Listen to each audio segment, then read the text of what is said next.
بسم الله الرحمن الرحيم. الحمد لوليه والصلاة على نبيه وعلى آله وأصحابه المتأدبين بآدابه. أما بعد فأعوذ بالله من الشيطان الرجيم. بسم الله الرحمن الرحيم. إن هذا القرآن يهدي للتي هي أقوم. سبحان ربك رب العزة عما يصفون وسلام على المرسلين والحمد لله رب العالمين. درود شریف. اللهم صل على سيدنا ومولانا محمد وعلى آل سيدنا ومولانا محمد وبارك وسلم وصل عليه.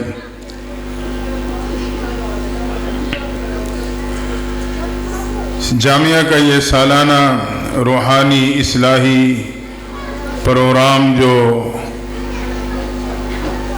48 بچوں کی دستار بندی کے موقع پہ منعقد ہے، جس میں ہمارے اور آپ کی مائیں بہن اور بیٹیاں بھی پردے میں پروگرام کو سماعت کر رہی ہیں، دعا ہے اللہ تعالیٰ ہم سب کی حاضری اس موقع پہ قبول فرما لیں. ہمارے اس ادارے کے ناظم اعلیٰ صاحب اور حضرت اقدس مولانا قاری دلاور صاحب دامت برکاتہم العالیہ اور یہاں کے تمام اساتذہ یقیناً مبارکباد کے مستحق ہیں. اللہ تعالیٰ ان کے اخلاص میں اور برکتیں پیدا فرما دیں. تو یہ رونقیں جو آپ اور ہم دیکھ رہے ہیں،